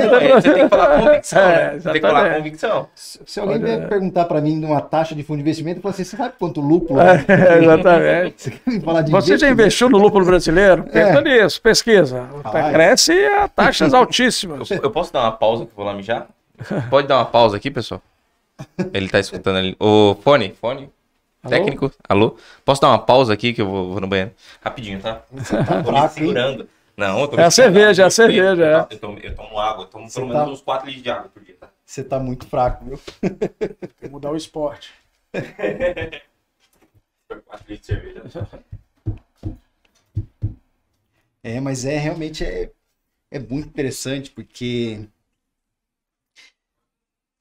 o mesmo produto misturado de uma forma diferente é uma receita diferente. É uma receita diferente, Não, mas assim... Quem é leigo no negócio realmente não imagina toda essa... Aí, ó. Obrigado. Por exemplo, olha a diferença da cor dos dois aqui. E isso está no malte. Tá no malte. Mas porque aqui tem menos malte ou porque o tipo de malte é diferente? Aqui o tipo de malte é diferente. Aqui eu uso um pouco mais de um malte caramelo, que dá essa cor mais dourada para a cerveja. Aqui eu uso menos, aqui eu tenho um malte de trigo, que é bem clarinho. A Weiss é mais clara que essa aqui ainda. A Weiss tem algumas que elas chegam a ser assim, um pouquinho verdinha. Exatamente. Porque ela é bem clarinha, você usa um malte bem... O malte de trigo é um malte que não tem cor quase nenhuma. E a Weiss, O trigo é um tipo de malte? O trigo é um malte, Assim, na verdade, o trigo é um cereal e a cevada é um cereal. Tá. E... ele sofre um processo de malteação para virar um malte de cevada e um malte de trigo. Esse processo de malteação são processos de forno, de mudança de temperatura para, digamos, extrair desses cereais, deixar exposto o que a gente precisa utilizar no processo cervejeiro, que é a extração do açúcar. Vou falar bem sucintamente, né? Tá. Mas eu não consigo fazer em casa sem os equipamentos adequados. Não. Ferver, assim, olha, ferver ela numa caneca. Engraçado. Vai sair. Mas talvez não daquilo que você espera. Entendi. Entendeu? Mas sai sim. Existem... Já fez cerveja? Existem receitas assim de cerveja em livros de vó, assim, como fazer cerveja. É mesmo? Pega a panela, compra a cevada, ferve, coa, deixa esfriar, põe isso aqui e tal, põe o fermento, deixa fermentar durante tanto tempo, tira, vai e bebe. Entendi. Eu nunca fiz, eu nunca fiz, mas eu já vi um colega fazendo uma parte do processo. Ele tinha lá como se fosse uma panela, né, de inox, assim, de 50 litros. Sim. É o que vem no Mercado Livre. Sim. E ele tava fervendo lá parecia uma massa, não sei se essa era a parte do malte. Isso. E aí ele tinha que ficar mexendo. E aí aquilo borbulhava, tal. Enfim, eu acompanhei durante pouco tempo. Você tomou depois? Você tomou depois? Tomei. Boa. Mas aí depois disso ele tinha que colocar num outro tanque de 50 litros para resfriar e deixar ela descansando, porque parece que foi estressado. Eu não sei se era o fermento, o que era, que ele ia ficar boiando no tanque. Sim. Aí você tem que tirar. É alta fermentação. Isso, aí depende do estilo da cerveja que você vai fazer. Na verdade, existem 3 estilos de cervejas. Um é baixa fermentação, o outro alta e o outro fermentação espontânea. Então, assim, mas vou esquecer um pouco de fermentação espontânea, que aquilo é um estilo de cerveja que você deixa o mosto exposto aos fungos, bactérias e que estão expostos ao ar mesmo, então ela faz um outro tipo de fermentação. Vou concentrar naquelas que a gente chama das lagers e as ales. Então, India Pale Ale é uma ale. Todas as ales são alta fermentação. A Stout é uma ale, a American Wheat é uma ale, a Weiss é uma ale, etc. Porque elas usam fermento tipo ale. E a alta fermentação significa que esse fermento fica na parte superior da... Duas coisas. Não só fica fisicamente na parte superior do fermentador, né? Como ele também é fermentado a temperaturas mais altas. As lagers, que é a Pilsner, né, e várias outras lagers, elas já são... Pode colocar para ele primeiro. Elas já são fermentadas a temperaturas mais baixas e fisicamente ela ocorre mais no cone, na parte mais baixa do balde fermentador, né? Digamos, do recipiente fermentador. Pode misturar assim, tranquilo? Não, vou tomar um aqui. Essa qual que é? Explica pra gente, por favor. Essa é a de maracujá? Essa é uma American Wheat, que a gente chama, que é uma cerveja... Caralho, olha o cheiro dessa cerveja, cara. Olha aí. Nossa. É uma American Wheat, é uma cerveja de trigo, com malte pilsner, malte de trigo e a fruta maracujá. Eu adiciono a fruta já no final da maturação. Melhor cerveja que eu já tomei na minha vida. Então essa é uma cerveja... É impressão minha ou ela é menos carbonatada? Pô, aí começa. Não, ela não tá menos carbonatada. Eu acho que é mais por causa do growler, né? Ela tá um pouquinho flat. Ela realmente precisa ser até um pouco mais carbonatada. Mas eu acho que a tampa aqui, às vezes, deixa ela um pouquinho mais... Sair um pouco o gás dela. Mas ela é saborosa, gostosa. né? É saborosa. Essa aqui você toma ela tirada no tempo ali direitinho ali, e num tempo de calor, ela geladinha. O problema é que 10 dessas já deixa bêbado. Rapaz. Vamos ver? A pessoa toma achando que é um suquinho. Eu não sei. Na hora que ele... Em termos de paladar, ela não me parece uma cerveja assim forte. Não é forte. O paladar dela é suave. Quando você fala de forte, você fala de álcool? Não. O álcool dela é o mesmo da Pilsen, praticamente. Não, quando eu falo de cerveja forte ou cerveja fraca, eu tô falando de sabor mesmo. Denso? De ser mais encorpada, menos era mais encorpada. densa. Era um pouco mais. A IPA é mais um pouco. A IPA geralmente é mais densa. Não é que ela é mais densa. A densidade até não muda muito em relação a outras cervejas, como a Weiss, como a Stout. A gente chama de corpo da cerveja. Aquele que o preenchimento da boca é mais efetivo, te dá aquela sensação mais de preenchimento de boca e tal. Essas que são mais fluidas, mais refrescantes, a gente chama de menos encorpadas, né? Mas isso depende mais da característica até do tipo de insumo que você usa. Alguns insumos que a gente chama a aveia, o trigo, tem maior peso molecular, eles trazem a sensação de preenchimento de boca, de corpo maior para a cerveja. Então, numa stout que usam aveia, a Oatmeal Stout mesmo, usa bastante aveia, então ela fica parecendo mais viscoso, mais denso, né? Aquele líquido, a própria Weiss. Então, esses cereais de maior peso molecular, eles acabam interferindo na qualidade do corpo da cerveja, né? Entendi. E assim, os ingredientes básicos da cerveja é a água, o lúpulo... Água, malte, lúpulo e fermento, a levedura. E a levedura, né? E aí esse malte, ele pode ser de vários tipos de cereais, é isso? Vários tipos de cereais. Pode usar... Ele pode ser trigo, cevada, trigo, centeio, aveia... Pode usar arroz. A Budweiser é de arroz. Tem a Kirin. Não é que é de arroz, ela usa. Sim, né? A Kirin é uma cerveja com base de arroz. De arroz. Né? É uma cerveja japonesa. Na verdade, o processo cervejeiro é você transformar o amido que contém dentro desses cereais em açúcares fermentáveis e para ele poder ser consumido pela levedura cervejeira, né? Que é a Saccharomyces, a Brettanomyces, tem vários tipos de... Aí é mais técnico esses nomes de biologia aí. Mas aí essa questão do amido, ele pode ser proveniente de qualquer cereal que tem amido. O arroz tem amido, o trigo tem amido. Você fica testando ou não? Já testei muita coisa. Mas assim, da cabeça, putz, eu acho que... Olha, que legal, aí você vai e testa. Então, na verdade, esse processo criativo que a gente chama, antes, no início, eu fazia o seguinte, a cervejaria que começou no fundo da minha casa continua lá, eu tenho meu quartinho lá e que eu tenho um equipamento lá, etc. Ultimamente ele anda parado, mas ultimamente tá parado, esse ano minha meta pro ano que vem agora é voltar com esse laboratório de ideias, mas assim... durante muito tempo, principalmente no início, mesmo no início comercial e profissional da estiva, eu fazia primeiro uma receita numa escala menor ali, testava. Aí depois levava para a escala industrial, porque o risco, né, é maior de se dar errado.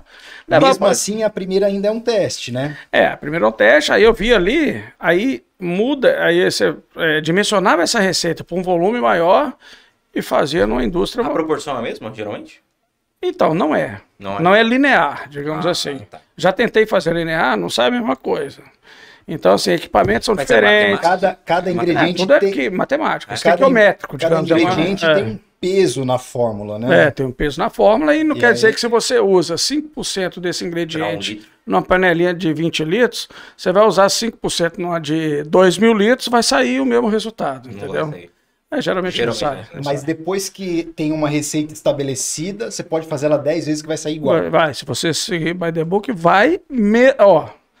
Importante sua pergunta, se você mantiver também a mesma qualidade dos ingredientes. A safra do malte que você comprou agora, daqui a 2 anos é aquela mesma safra, pode ser o mesmo fabricante. Tá. Ela pode ter uma mutação que não tem as mesmas características, pode ser bem próximas, mas não tem exatamente as mesmas. Então, assim, existe um coeficiente dinâmico aí que você tem que considerar tratando de cerveja artesanal. Mas assim, mas por que o mesmo... Skol que eu tomei aqui, lá em Recife, para mim é a mesma coisa. Por quê? Porque tem essa variação... Esse coeficiente ele é anulado pela parte de conservante do produto, entendeu? Então você mantém uma linearidade. Também, porque falam que a Brahma de tal lugar é mais gostosa do que... É mentira isso? Não é. No passado, essa questão... água de tal lugar... Não tem uma história assim? Água de Burton lá na Inglaterra. Mas assim, se você... Na verdade, a água é 90%... Vamos arredondar 90% da cerveja. Então, claro que ela é fundamental para a cerveja ser boa, a água tem que ser boa. Então, o tratamento da água, ou a qualidade, ou a origem da água, vai ditar tudo o que vai ser a sua cerveja. Ponto. Isso é ponto fácil. Agora, lá atrás, eu até acredito que existia sim a qualidade da água, da fonte, as características da água, dureza, salinidade, aquela história toda, os perfis dos sais da água vindo da fonte realmente interferia na qualidade da cervejeira, porque tinha cervejas da mesma marca com gostos diferentes, porque vinham de fontes de água diferentes. Nossa, que loucura, né? Hoje você pode pegar uma água potável de qualquer lugar e tratá-la para chegar num perfil que você quer. Então, não tem isso mais, né? Eu acredito que não. Então, qualquer cervejaria, a primeira coisa que ela faz é pedir uma análise da água que ela vai trabalhar.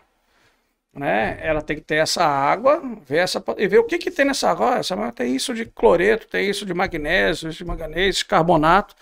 Se você vai fazer uma cerveja tipo uma stout ou uma cerveja trica, você precisa de um perfil de água para aquilo, para ela sair. Até a água muda para o tipo principalmente, o estilo da cerveja, principalmente. Não é só Não, você vai fazer uma cerveja bem lupulada, que você quer evidenciar a parte, o amargor e o aroma do lúpulo.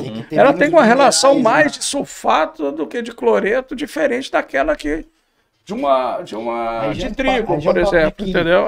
Total, é o que eu falei. Então, assim, mas eu falo isso, onde você corrige isso? É na água.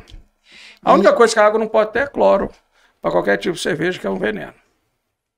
Cloro é veneno para qualquer coisa. Né? Mas ele que garante a potabilidade da água. Então, geralmente, você chega a água com cloro para você, mas aí dentro das fábricas tem a parte da filtro, da decloração através de filtragem né? E a gente vive um momento aí, você passou por essa questão da pandemia, que você já comentou um pouco, e a gente vem passando algumas mudanças na economia. Sim. Parte do teu material aí é importado. Sim. Como que você está reagindo a essas mudanças? Preço de dólar, essas coisas, porque isso impacta o teu negócio. Impacta bastante, né? São duas coisas. Tem essa questão dos insumos, claro. O insumo, geralmente, quando você aumenta a escala, você consegue, claro, com ganho de escala, conseguir um pouco de ganho de preço também junto a fornecedores. Os fornecedores por si só também, você já consegue comprar direto de grandes distribuidores e fornecedores, mas também, e eles também fecham com os produtores safras por temporada. Então, por exemplo, geralmente você consegue fechar um contrato, se o cara pegou a safra com $1 tal lá do produtor, ele repassa esse mesmo dólar, consegue repassar para você, não aquele corrente que está ali, é swap, exatamente. Agora, na ponta do lápis, mesmo com a inflação interna, mesmo com colocar serviços, embalagem, então, é uma coisa que cresceu o custo 300%. É mesmo. Chegou um momento que você não tinha garrafa no mercado, você não tinha plástico no mercado, vocês viram? Provavelmente perceberam isso nessa indústria em geral. Não tinha nem para as grandes mainstreams, para os grandes fabricantes de cerveja. Então, todo mundo experimentou falta de long neck, falta de embalagem de papelão. Acabou o papelão, hoje, acabou o plástico. Tem a ver com isso, mas hoje a Ambev está produzindo água em lata de alumínio, porque eles produzem. Tem um negócio. Compraram também essa questão do alumínio. Chegou um momento que eles começaram a fazer propagandas de alumínio. Eles começaram a fazer propaganda dos produtos retornáveis. A Coca-Cola voltou como retornável. Sempre a parte dos metais também, um equipamento, um fermentador, a parte do inox. Basicamente, que a indústria alimentícia trabalha só com inox, né? Por questões mesmo de sanitização e etc. Higiene no total. Então, assim, é um fermentador que, quando eu construí a fábrica, custava, sei lá, R$30 mil naquela época, hoje custa 65. Mas entendeu? Naquela época você fala porque 3, 4 anos atrás. Esse é o problema, né? 2020. Então, 2 anos atrás, pouquíssimo tempo para esse aumento. Então, assim, a inflação de custo em cadeia, né? E quando você coloca ainda essa questão tributária, que a gente não vai entrar no meio, tá agora em cima dessa cadeia, você vê que cada vez mais o custo da cerveja que você bebe, 54% é imposto. E o resto é cerveja, né? E se você repassar, você não vende, né? Não vende. Não vende, fica muito caro. Então você tem que rebolar mesmo. Na verdade, o consumidor ele não liga muito se o leite subiu de 3 para 5 reais, mas se a cerveja subiu 2 reais, ele te reclama 14, na hora. Opa! Tá na hora. Essa cerveja tá muito cara. Essa parte que você falou do cashback, voltando lá no cartão, eu achei muito legal. De cashback não, na verdade, uma bonificação. A bonificação. Né? Eu fui num evento da Loja Integrada. A Loja Integrada é um dos maiores hubs é um hub de criar e-commerce, assim. Você cria o seu e-commerce ali dentro da Loja Integrada. Sim. Tem a VTEX, que é para grandes empresas americanas e tal. E tem a Loja Integrada, que é do grupo VTEX, que é para pequenas empresas. Sim. E aí eu fui num evento que tinha falando sobre e-commerce. E uma das maiores vendedoras dentro da Loja Integrada, top 2, top 3, ela na Black Friday, ela não dá desconto, ela dá cashback. Por quê? Na próxima compra. Não, ela na próxima compra. Então, se você comprar, 50% do valor de qualquer produto dentro do meu site vai se reverter em cashback para você usar com qualquer coisa. Porque ela não tá dando desconto, ela não tá perdendo dinheiro. Sim. Ela tá dando dinheiro para você consumir de novo. Ela pode abaixar muito a margem, só que você vai consumir. E se ela falou, cara, se eu der 50% de desconto, é 50% de receita a menos. A minha receita não vai mudar em nada. Mas eu vou ter um ticket menor. Isso às vezes ele tem esse cashback pode ser um cupom. Que aí pode não ter tanto produto dentro daquela faixa daquele cupom, mas ele vai usar o cupom que ele vai usar, porque é uma coisa que ele ganhou, e ele vai inteirar uma parte para comprar alguma coisa com a faixa de disponível. R$100 de cashback, você pode usar nesse produto.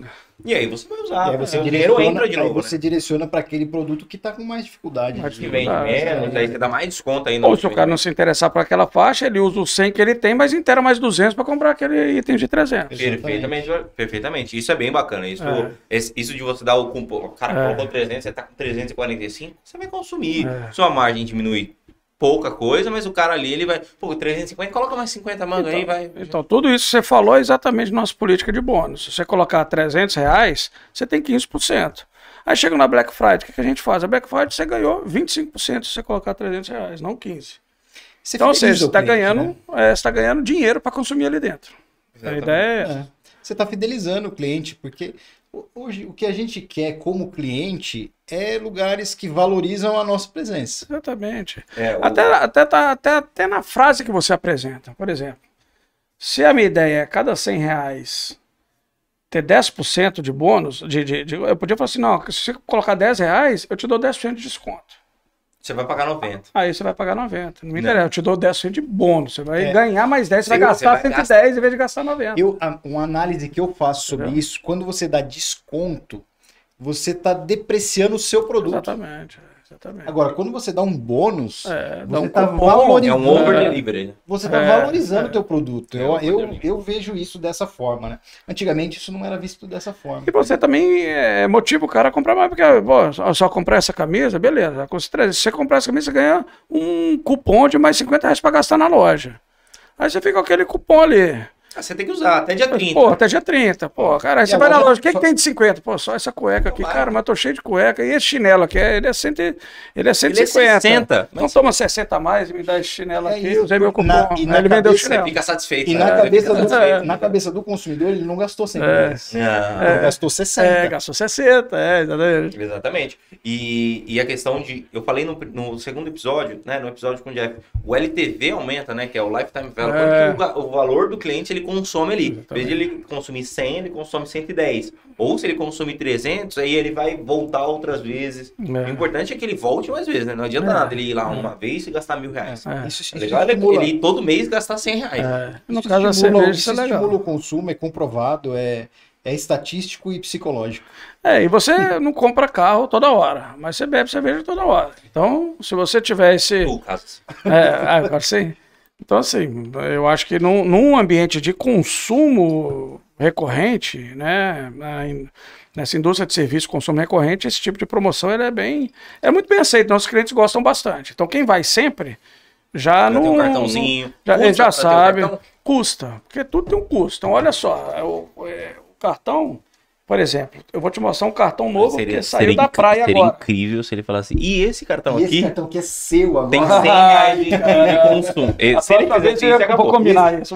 Ele não estava dentro esse aqui é pra você. Seu agora. Cara, tem teu nome. Você sabe que praia, por exemplo. Algumas lojas assim, eles fazem isso com... É interessante pra você. Então é um presente, né? Isso, não... Ó, por exemplo, tem uma tapiocaria, se eu não me engano. Eu esqueci o nome da... Esse aqui... Esse cartão aqui, ele tá aqui Estiva Club, Praia, Canal 3. Mas se eu tiver ele e for lá na costa, ele vai ser assim. Ele vai funcionar. Do mesmo jeito que o da na costa, esse é mais... É claro, ele tem um design diferente para promover o quiosque da praia nesse lançamento, mas tanto ele aceita nos 2 estabelecimentos, como de lá, que quem já tem um de lá também aceita na praia. Entendeu? Então, esse cartão ele custa, sei lá, 6, 7 reais. 6 reais, eu acho. Então, eu compro esse cartão.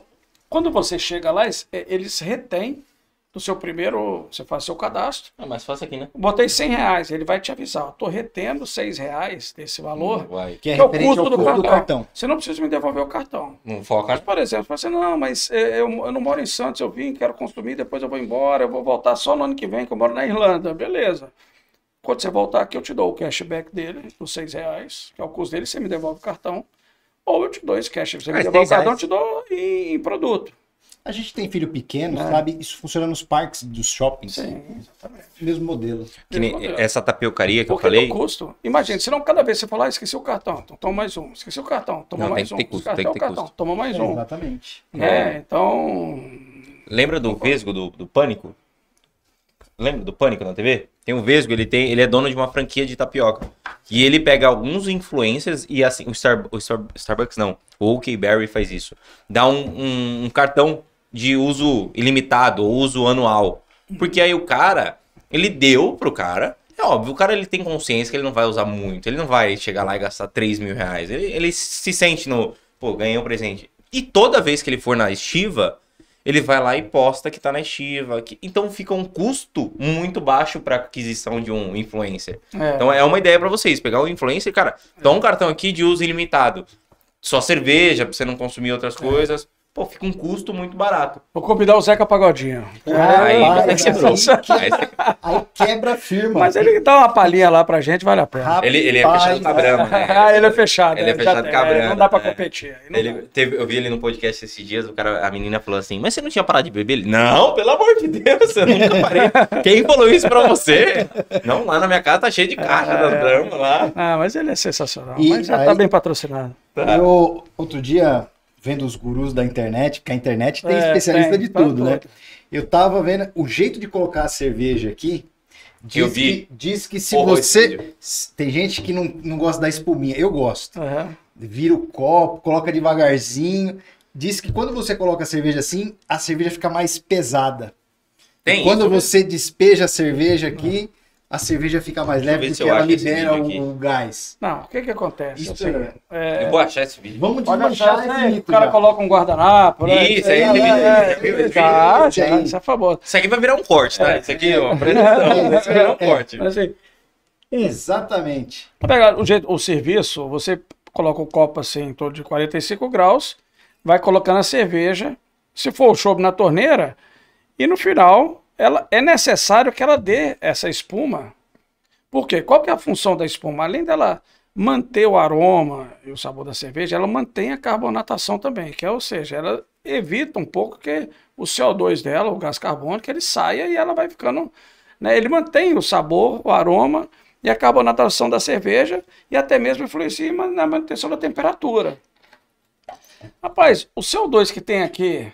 se você agitar aqui, ele vai ser repelido mais facilmente. O que ela vai ficar? Ela vai ficar com menos gás. Tá. Agora, isso não significa que você vai botar no seu estômago, você vai ficar mais estufado, não vai. Você só jogou o gás dela fora. Entendi. Entendeu? Na verdade... nada que um arrotinho não resolva. Exatamente. Agora, se você tem desconforto com bebida gaseificada, seja ela água, refrigerante...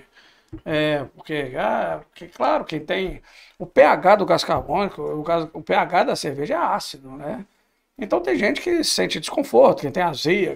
Então nós desmanchamos o mito desse videozinho, mimimi. Eu não vou falar que eu não sou especialista médico, sou engenheiro, mas eu acredito que... Você é engenheiro e químico, né? Eu acredito que a questão do guardanapo e versus o que vai acontecer lá dentro não muda nada. Não tem muito fundamento, não. Eu, como especialista, tomador de cerveja, eu gosto da espuminha, porque realmente eu sinto que ela preserva é necessária. O sabor da cerveja. Eu até brinco, sei lá, no chopp, tem gente que, você está no evento, serve o chopp, e fala assim, não quero sem colarinho.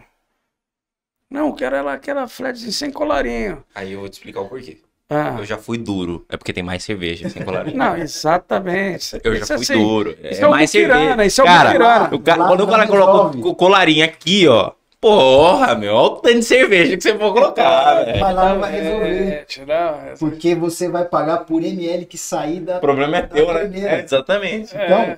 Colarinho cobra, colarinho, né? Porque é mais gostoso. Então, o cara que pede, não, quero com colarinho, então isso é só questão do cara ser muquirana mesmo. É isso. Não tem mais nada.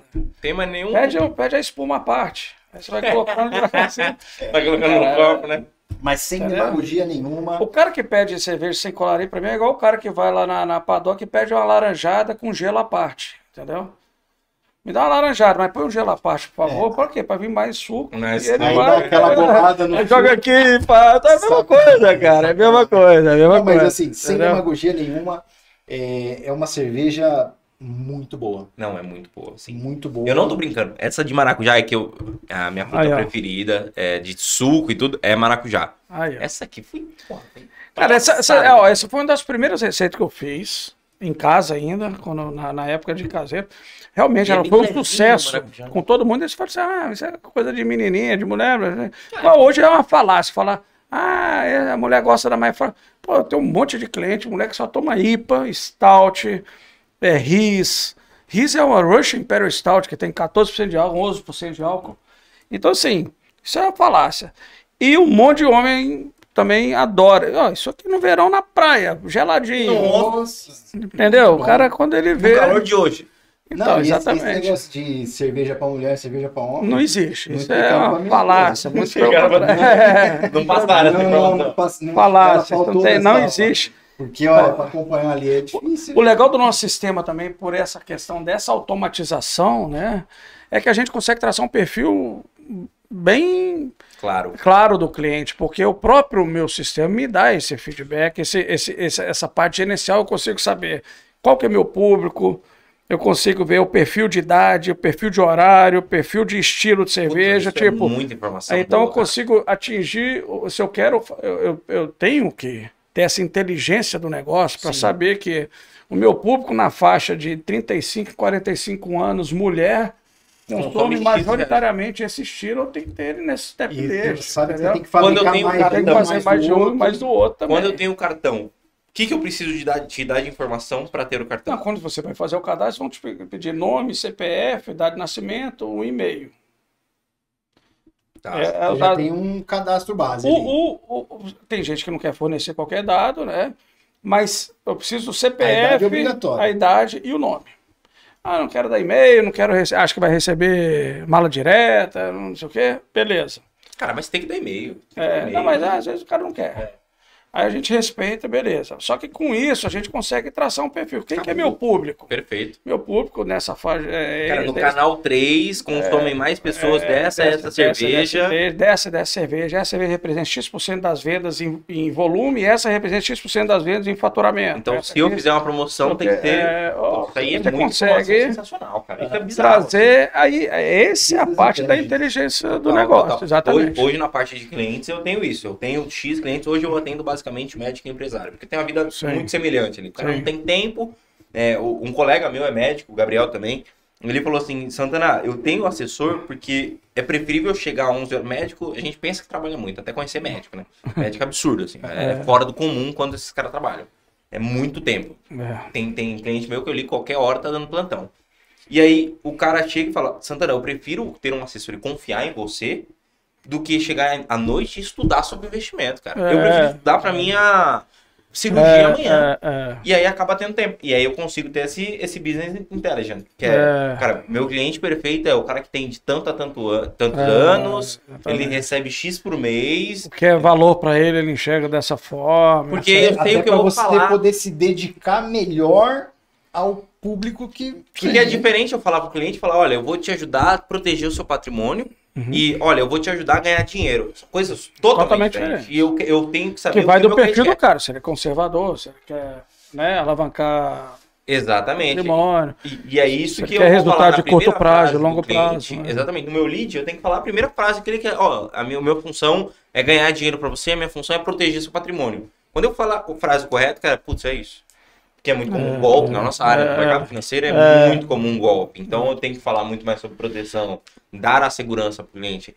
E essas informações que você tem é sensacional, cara. Sim, pegar CPF, pegar idade, pegar sexualidade, sexo e tal, e traçar um perfil ali naquela área, como se fosse um mapa de calor ali, né? Isso desmascara muito, né, muita falácia de mercado aí.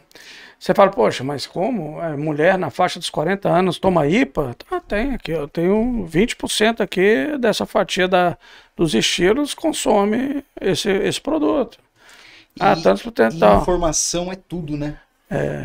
Quem tem a informação sai na frente. E isso, informação é tudo. Isso baliza as minhas decisões na parte da produção, como também baliza decisões minhas na parte do serviço.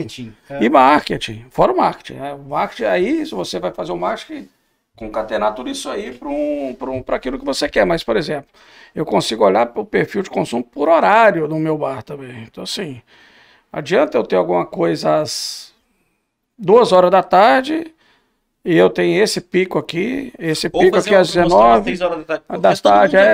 Happy hour. Que hora que é o happy hour para você? Uma sexta-feira para mim, o meu happy hour para começar às 15 horas. Eu vejo que eu tenho um consumidor ali, um público consumidor aquele horário ali no pub. E às vezes nem faz sentido fazer promoção nesse dia, não faz sentido. Porque ele já vai vir. Já vai vir. Se o happy hour começa às 18, você fala assim, ó, das 17 às 18... Não vem ninguém. Shopping dobro. Pois é. Aí você antecipa isso daí e aumenta... Porque eu sei que às 19 já tá lotada. Eu vou dar desconto. Fazer com quem vem no horário de baixa, né? É impressionante. Vou colocar um músico, uma atração musical que traz público, colocar no horário que eu já sei que já vai estar lotado. Beleza, faço isso para satisfazer o público, mas eu posso também trazer aqueles que ainda não vem, chamar de algumas outras formas. Na hora do pico, eu vou ter um lá. Agora, na hora que não é pico, eu vou trazer um para trazer gente. Aí você procura um que seja mais referência, que seja mais procurado pelas pessoas, né? É isso. Muita coisa a gente faz sem ser invasivo, a gente tenta ao máximo ser invasivo, sempre pergunta e tal, mas, por exemplo, a cerveja de maracujá. Agora mesmo eu tô, para dar um exemplo bem clássico, eu tô no final desse lote aqui, já tô fazendo outra, só que ela só vai ficar pronta daqui 30 dias. Ainda tenho ele. Então assim, quando ela acabar, vai ficar um hiato ali de uma semaninha entre uma e outra, aí vai chegar alguém e vai falar, cadê a de maracujá? E aí? Não tem? Não tem. Também a escassez gera também uma certa... Semana que vem vai ter. Ele já vem hoje, vai querer vir. Tá? Aí, de repente, você vai e manda um WhatsApp para a pessoa. Sabe aquela maracujá que você está esperando? Ela chegou. O cara vai na hora. No outro dia, até lá. Um colega meu, o André, ele tem uma loja de produtos naturais. Sim. E ele pega... Natural. Água, cevadas, trigo... Só natural. Aqui... Não tem químico, não? Não vai açúcar, não vai conservante. Boa inserção, hein? Aqui não tem conservante, a cerveja é viva, não tem nada. Ele vende kombucha. Nem pasteurizada. Kombucha é legal também. Mais próximo de cerveja, ele vende kombucha. E aí ele tem esses dados. Uma conversa que a gente consome o mesmo conteúdo. Um dos conteúdos que a gente consome é do João Pedro, que ele fala muito sobre internet. Ele tinha uma empresa de análise de dados, basicamente. Sim. E uma grande marca de supermercado contratou eles para ver qual que era o melhor garoto propaganda para eles. Sim. Eles pegaram toda a base de dados que eles tinham na internet, dessa grande loja de supermercado. Falou, olha, eles queriam contratar o Rodrigo Faro. Ele falou, olha, a gente analisou aqui, cruzou todos os dados possíveis e o Márcio Garcia é o melhor pessoa. Porque cruzava mais os dados, né? Em relação a mais pessoas seguiam, mais pessoas tinham fit e tal. Cruzava os dados. E um negócio que o pessoal da internet fala muito com dado você... Com engenheiro também não brinca. Mas o engenheiro também fala isso. Mas com dado não tem muita conversa. 1 mais 1 é 2 sempre. Sim. Se os dados falam que é o Márcio Garcia, cara... É dado, não é feeling, é dado. Falou que é. Nós estamos chegando no final aqui, tá acabando o nosso tempo aqui. Uma conversa dessa, parece que o tempo voa, né? Mas para finalizar, eu queria saber uma coisa. Hoje, a sua produção, ela tá na capacidade máxima ou você ainda tem capacidade para expandir produção para continuar crescendo sem precisar ampliar a estrutura? Como que está lá? Não, é assim. Tem duas formas de... A fabricação de cerveja, você tem a fábrica própria E você tem fábrica de terceiros que você arrenda, vou dizer assim, faz um arrendamento, que a gente chama de cervejaria cigana. São aquelas que não tem fábrica própria, mas tem uma cervejaria, mas ela pega, arrenda uma cervejaria X. Eu estou chovendo molhado, porque isso é conhecido no mercado, mas ela arrenda lá, faz a produção dela, retira e vende no mercado. Com a sua receita e vende. Com a receita dela, etc. Tal. Então, cervejarias que terceirizam a produção para outras cervejarias. Você aluga a estrutura. Você aluga a estrutura, basicamente você é isso. 100% da sua estrutura. Não, eu tenho, hoje a minha estrutura, eu faço uma parte na minha fábrica própria e já faço uma parte de terceiros. Então, você já está além já. Então, aí, o que acontece? Você tem duas opções nesse caso. Ou você investe na ampliação da sua fábrica própria. Um CAPEX maior. Um CAPEX maior. Ou você procura parceiros e amplia a produção com parceiros que entendem que aquela escala te traz uma competitividade. Você tem que trazer uma competitividade de custo para você manter ali. Total. Então é claro que aquilo é uma relação entre o custo do capital próprio e o custo de usar uma instalação em capital de terceiro. Tem que ver o ROI disso. Exatamente. Você vê... E é claro que na nossa estratégia a gente estuda isso. Eu basicamente sempre faço esse tipo de avaliação. Hoje mesmo eu tô expandindo a minha capacidade de produção própria, ou seja, eu estou ampliando, estou duplicando a minha fábrica própria, mas também estou duplicando a fábrica com terceiro. E isso você está querendo me dizer que o negócio está dando certo. Está dando certo, graças a Deus está dando certo. E graças ao nosso trabalho, da equipe toda junto. Com certeza. São mais de 25 pessoas ali se dedicando. Né? Tem um time forte. Para a gente finalizar, qual que é o recado que você deixa para as pessoas que querem empreender? Cara, principalmente com a sua bagagem. Eu acho que assim... do executivo forte, raiz e empreendendo. Assim, seria até...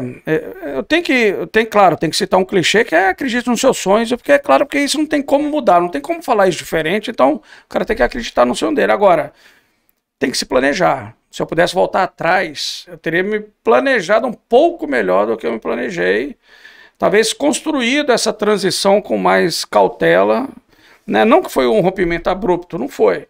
Mas talvez teria construído ela com um pouco mais de cautela para você ter um pouco mais de segurança diante das circunstâncias minhas naquele momento. Uma filha. Uma filha, você, né? Uma família. Você achar que está preparado psicologicamente para um regime de trabalho, para um outro totalmente diferente, que todas as decisões são suas, que você não tem aquela segurança do final do mês, que, poxa, beleza, eu não posso não ter atingido um bônus, posso não ter, né? Mas quem trabalha sabe que a gente sempre tem que ter. Mas mesmo com aquele fixo, você já consegue se manter, se planejar, ter uma base, ter uma reserva, todo aquele clichê que a gente conhece. Então eu sugeriria que não abandone seu sonho, se planeja bem para essa transição. Feito essa transição, mergulha de cabeça e trabalha que a coisa acontece. E nunca é tarde, né? Porque você mudou de... Pois aquele que acha que o patrão trabalha menos está equivocado. Equivocado. Né? Eu acho que é equivocado porque já era. Porque você não tem horário, você... Então quer dizer que você não trabalha menos e ganha mais? Quando você é empreendedor? Não necessariamente. Eu acho assim, quando você empreende, se trabalha mais, ganha menos, às vezes a gente está fazendo uma relação do conta corrente e do conta corrente, né? Sim, não do valor mesmo, né? Total. Então, por exemplo, no conta corrente, eu tenho um salário hoje, eu tenho um prolabore hoje versus o salário que eu tive de executivo, eu me afundei. A conta não fecha, né? Mas hoje eu posso ter uma empresa que tem um valor X que antes eu não tinha. Eu trabalhava para as outras pessoas. Você tem tempo de qualidade, talvez. Exatamente. De patrimônio, né? De patrimônio emocional e patrimônio físico e financeiro. Você faz valuation da sua empresa? Faço sim, anualmente. Faço até para eu saber quanto que vale, porque... Você faz pelo faturamento, você faz pelo lucro? Tem vários métodos, né? Geralmente eu faço ela pelo lucro, pelo retorno sobre o capital investido, né? Sim. E pelo faturamento também. Para comparar, são métodos diferentes, né?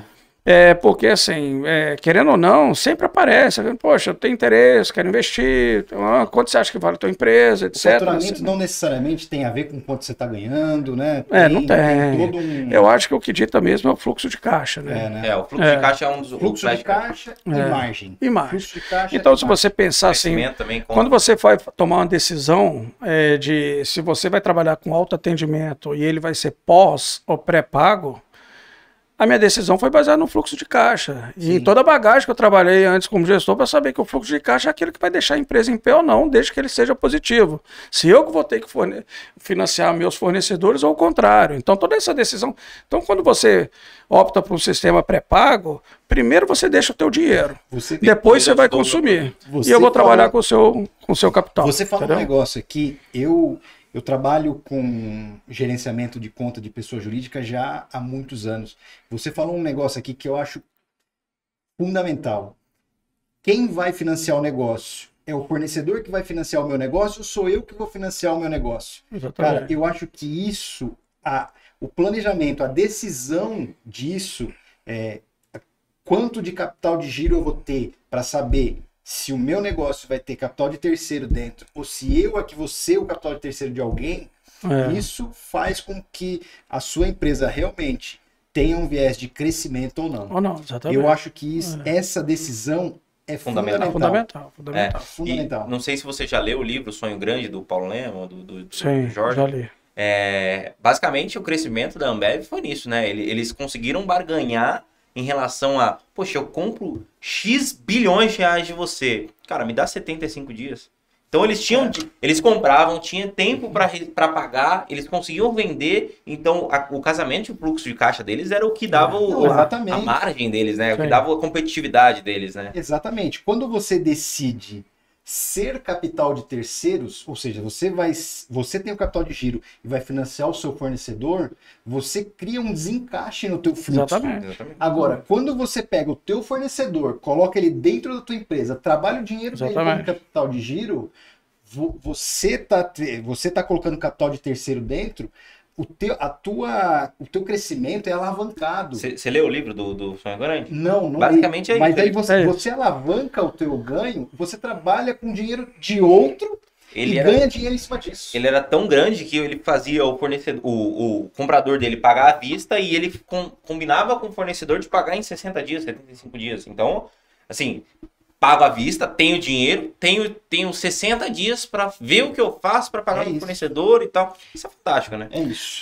Porque na parte, até na cervejaria, a indústria cervejeira, primeiro você compra o insumo, você fabrica e depois de 30 dias que seu produto está pronto que você vai vender. Como é que eu vou ser money maker se eu não conseguir trabalhar esse meu fluxo de caixa? E aí, quando eu trabalho com o pré-pago, eu consigo usar o teu dinheiro para poder trabalhar o meu negócio. Deixa ali num créditozinho, né? Legal. Gente, a conversa estava começando a ficar muito boa. Esse é o meu negócio, é o meu business, né? Mas a gente precisa finalizar aqui. Quero agradecer demais, Cadu. Eu agradeço. Pelo produto de altíssima qualidade, por essa parceria. Espero que mantenha essa parceria, que fique no seu coração essa parceria. Eu espero que a gente possa levar isso daqui para muitas pessoas e que muitas pessoas cheguem até a Estiva através de nós. Cara, obrigado. Então, como que a gente encontra a Estiva nas redes sociais? @Estiva Cervejaria.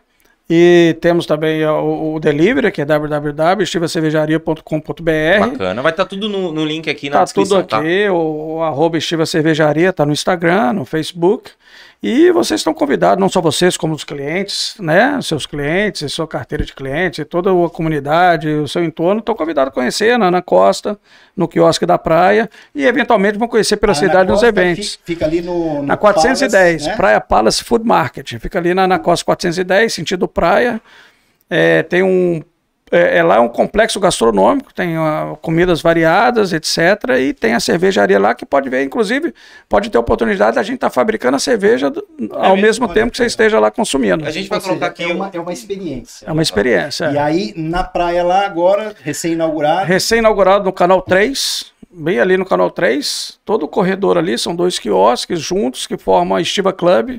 que é a experiência da estiva, pé na areia, na praia. Você tem 6 estilos de chopp ali para você fornecer, que também tem um autoatendimento, mas lá é o sistema híbrido, você também pode ser atendido por garçom na mesa. E temos lá também diversa gastronomia, lanches, petiscos, etc. para acompanhar. A gente vai deixar aqui, eu só vou ver o lado certinho, eu acho que é desse lado aqui. O QR Code. Para o pessoal entrar. Sempre lá direito. O pessoal entrar em contato com vocês, entrar no Instagram de vocês, a gente vai deixar o QR Code aqui ao longo do programa. Para entrar em contato, para ver o site. Cara, assim, de verdade, sendo sincero aqui, a cerveja é sensacional. Muito obrigado. É uma base que eu tenho. Eu gosto bastante de cerveja, não sou o conhecedor, que nem o Casa, porra. Eu não sou conhecedor, eu sou tomador.